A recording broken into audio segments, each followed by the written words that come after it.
Okay, so you have different types of cells in your body, and we're going to look at some of these in different chapters. So a nerve cell we'll definitely look at in the nervous system. So we're not going to look at this one right now, but you do need to know that we do have nerve cells.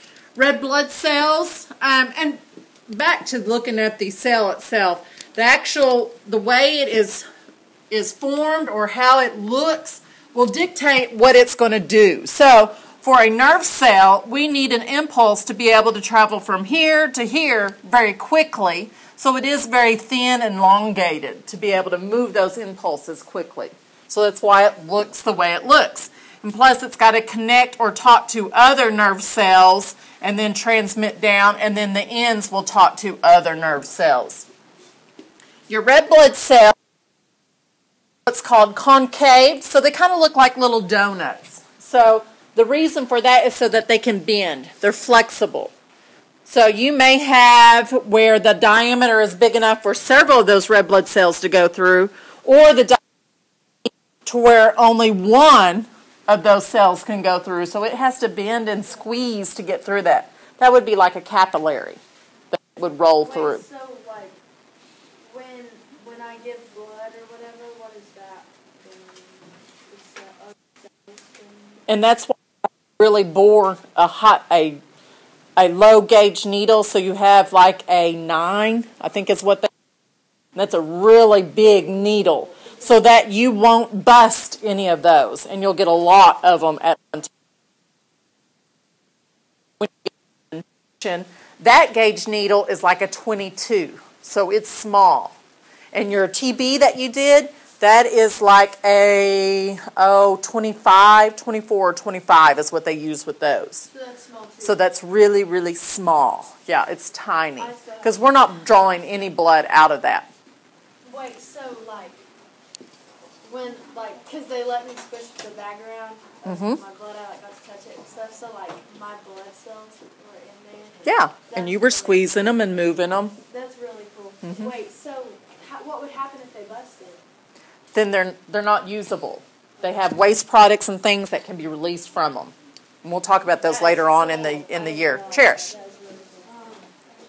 One of them's about donating blood. When you donate your blood, does your DNA mesh with the other DNA of the person, or does it just underlie? We'll talk about that. Okay, red blood cells, if you've read your chapter, you would know they do not have a nucleus. If they don't have a nucleus, then do they have DNA? No, they do not. So this is one of the cells in our body that does not have a nucleus, and that's a red blood cell. So no, there is no DNA in a red blood cell. It's your blood type, and we'll talk about that later on. Okay, white blood cells, their shape, they're going to be used to engulf things, digest things, kill things. So we will come back and talk about those in here just a little bit when we talk about transport of substances. Your gland cells, you know, they do kind of look like a vase or something, but they do hold substances and can release them. We'll talk about those in a little bit.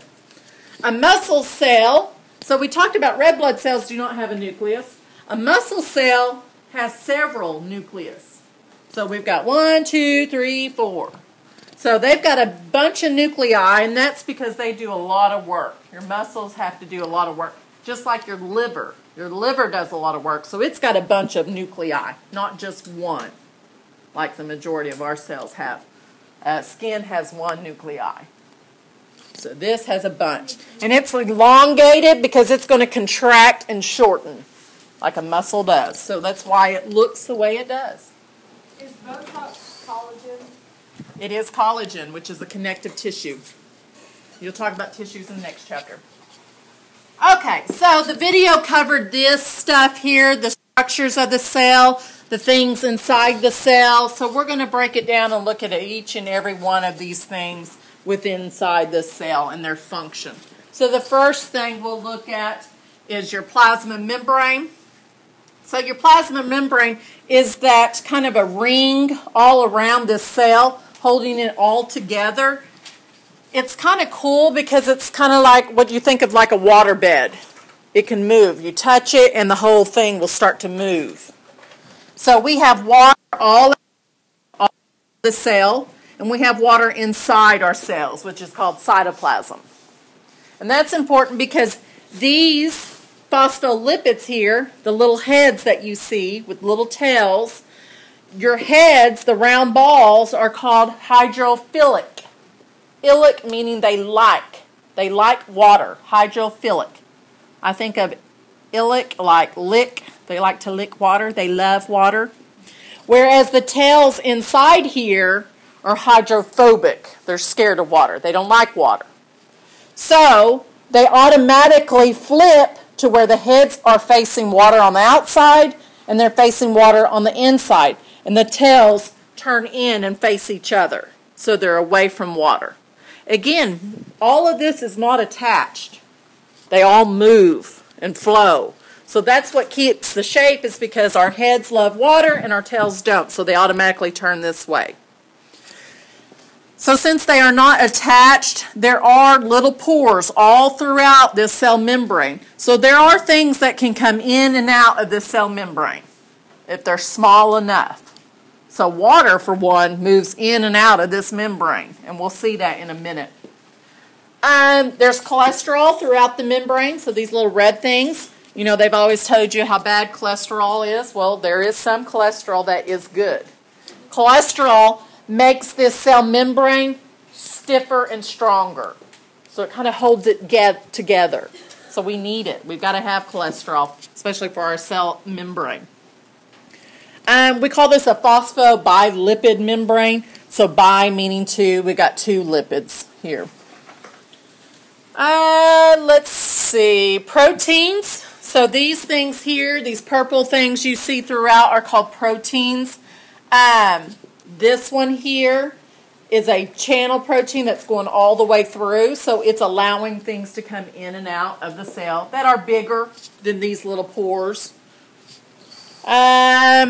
You also have proteins that just sit on the top of the layer and don't go all the way through, like this one. And then receptors, so we can have things come along attached to it, and then it'll create a reaction in the cell. Then you have what are called glycoproteins. This guy here has a little flag on top. These guys are important. These guys are all on all of these cells throughout our body, and they're like little flags, little tags that are waving, I'm Carol, so that when our antibodies are going through, looking at everything, they're like, oh, wait a minute, there's no flag on that one. Who is that? We don't know who that is. Let's kill it. So if they see the flag that, oh, that's Carol, we'll leave it alone. We'll keep moving along. So bacteria, things like that, will not have these flags or these tags. So then our body knows automatically to jump on it. Yeah, and kill it.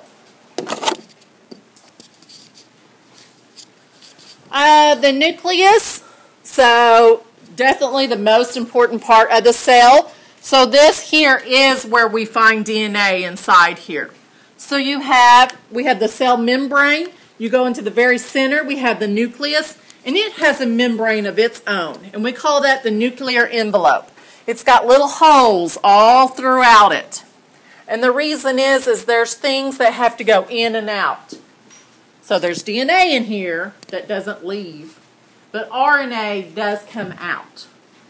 We have ribosomes that come out. So we do need those little holes. You have thread-like structures all throughout this called chromatin. And we'll talk about chromatin later on in this lecture, because chromatin, when we divide, will turn into chromosomes when we're looking at dividing this cell. The nucleolus, that's where our RNA, our DNA, we've got some proteins made inside there. Some ribosomes are made in there. Ribosomes are proteins. And then sitting on top of this nucleus, kind of wrapped like a little ribbon all throughout, is the endoplasmic reticulum. We have two different types of endoplasmic reticulum. This one that you're looking at right now is called rough endoplasmic reticulum. So it's got little dots all over it. These little dots are ribosomes. So you know ribosomes make protein. So if ribosomes make protein, then this endoplasmic reticulum transports protein. Whereas the smooth, I wonder if I got a slide on smooth. Yes. So whereas the smooth has no dots or ribosomes, it does not transport protein. It transports something else that's slippery, and it transports lipids out of that nucleus. So ribosomes, rough, steak, it's a protein. So ribosomes all on it, transporting protein. This is slick and slippery. Think of fat like butter. That's transporting fat as well as carbohydrates. Carbohydrates are like your Krispy Kreme donuts, can be apples, any sugary things. Carbohydrates. Let's go ahead before break and look at the Golgi body apparatus. So, we have proteins coming from these ribosomes that are produced, transported through the rough endoplasmic reticulum. And so then those proteins, this rough endo, is breaking off little balls, or what are called vesicles. Breaking those off and sending them to the Golgi body apparatus. So your Golgi body apparatus, all he does is changes, manipulates it a little bit, and packages it. Puts it all in a nice pretty package and sends it out. So it pinches off into another vesicle, that this vesicle can travel to the cell membrane and it can release out, called exocytosis, which we'll look at in a second. Or it can turn into what's called a lysosome and float around inside that cytoplasm. So it's protein again. Can be released out of the cell to go somewhere else in the body and work. Or it can stay inside the cell and turn into a lysozyme. And we'll talk about that in just a second. This is an easy one. You've had biology, so you've heard of mitochondria several times over and over and over. Mitochondria, inside here, between these crista, we are producing ATP. So, of course, mitochondria is you've always heard of it, it's the powerhouse of the cell. It makes ATP for the cell. It makes all the energy that we need for the cell. That's it. That's all his job is. So, let's go ahead and take a break. We'll come back and we'll talk about the cytoskeleton of the cell. So, take a quick break.